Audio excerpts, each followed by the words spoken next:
একটা ছবি দেখবে? দেখবেন? দেখুন।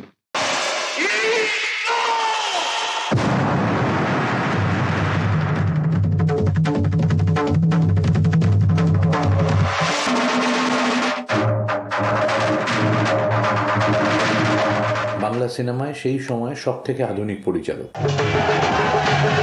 The most modern and exciting man I have met in my life.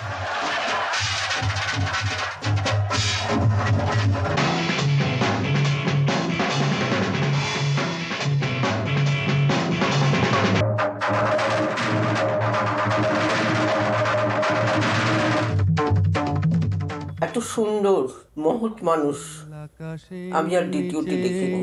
পৃথিবী আর পৃথিবীর পরে ওই নীল আকাশ তুমি দেখেছো কি?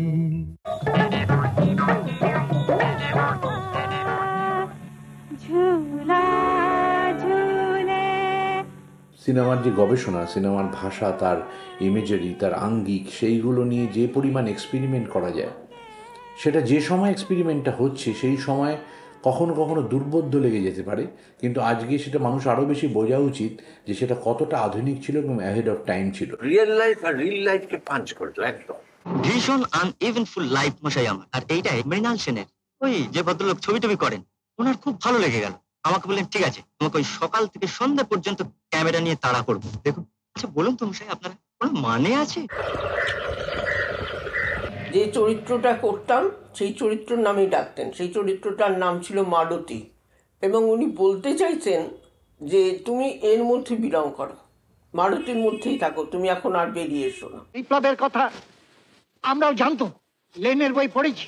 দেখো বাবা, যা জানো না, যা বোঝো না, তা নিয়ে বোকার মতো কতগুলো। ভীষণ রেগে যেতেন। শিক্ষা কিভাবে দিতেন আমরা তিনজনে দেখি কে কতক্ষণ চোখের পাতা না ফেলে থাকতে পারে।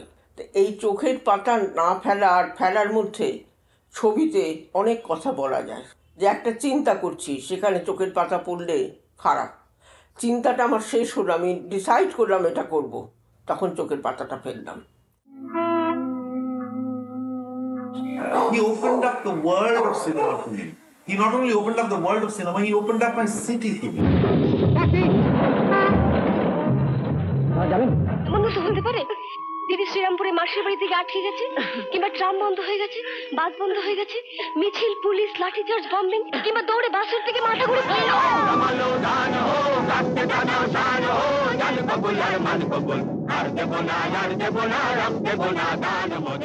আমি রাজনীতি ফাজনীতি কিছু বুঝি না, কিন্তু এই সেদিন কতগুলো কচি কচি ছেলে গুলি খেয়ে মরে গেল। কেন? কিসের জন্য? বিশ্বাস।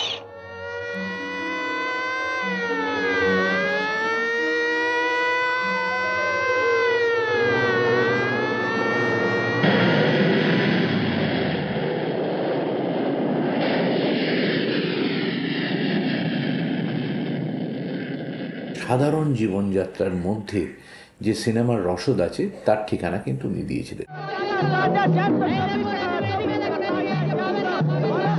উনি চিক লাগানো বাড়ি বা উচ্চবিত্ত পরিবার বা ধনী পরিবার, বা খুব সাজানো গোছানো ওয়ালপেপার দেওয়া বাড়ির গল্প উনি কখনো বলতেন না। It is not a very pre-planned, everything on paper. Everything was spontaneous. The whole cinema was in his head. And he believed in technicians and actors who could just do whatever he wanted. ভেতরে দাঁড়িয়েছিলেন আর আপনার purse কোথায় ছিল? বুক পকেটে। ও বুক পকেটে ছিল। আচ্ছা, এই যে আমার ইন্টারভিউ আছে বুঝছেন, আমাকে থানায় একটা সিকোয়েন্স ছিল, তো মৃণাল সেনকে জিজ্ঞেস করে মৃণাল বাবু, কিন্তু মৃণাল বাবু ডায়লগ আর কি, ও যা জিজ্ঞেস করবে তাই বলে দেবে। আমি আপনার না বলুন না, বল হ্যাঁ দেখো, আরে বলছি তো, ও যা জিজ্ঞেস করবে তার উত্তর দেবে। এরকম ডায়লগ না পেয়ে পুরো একটা সিকোয়েন্সে শুটিং করা আমার জীবনে কখনো হয়নি। মৃণাল সেন এমনই একটি চরিত্র যেটা কলকাতাকে পৃথিবীর কাছে আরো কাছে নিয়ে এসছে। আমি বলবো हमारे यहाँ सबसे कीमती चीज है सफलता, कामयाबी, साधना, डेडिकेशन की कोई कीमत नहीं है इस दुनिया में। Or Mrinal Sen always used to tell me that, he used to always ask me, how much is the budget? And if I told him that the budget is, I told him that the budget is not much, he said, then give me a good film. And if I told him, no, the budget is such and such, which means a little more, he said, then it will be bad. আমরা যখন জীবনের প্রথম ছবিতে 2 লাখ 3 লাখ টাকা করে পাই, জীবনের শুরুতেই মৃণালদাকে বলা হয়েছিল যে সবাই মিলে, পরবর্তীকালে আমার ভুবনের পরে, যে সবাই মিলে আমরা অ্যাসিস্ট করে দেবো, আপনি ছবি একটা করুন, ইম্পর্টেন্ট ডিরেক্টর আমরা আপনার সাথে থাকবো, ওটা সেলিব্রেশন, ছবি যাই হোক না কেন। মৃণালদা বলছে আমি কিন্তু 1 লাখ টাকা নেব, বাড়িয়ে বলেছিলেন মৃণাল সেন। হ্যাঁ, এবার ভেবে দেখুন কত কম টাকায় ওনারা কাজ করতেন। দেখেছো কি মানুষের অশ্রু শিশিরে শিশিরে ঝরে, তুমি দেখেছো কি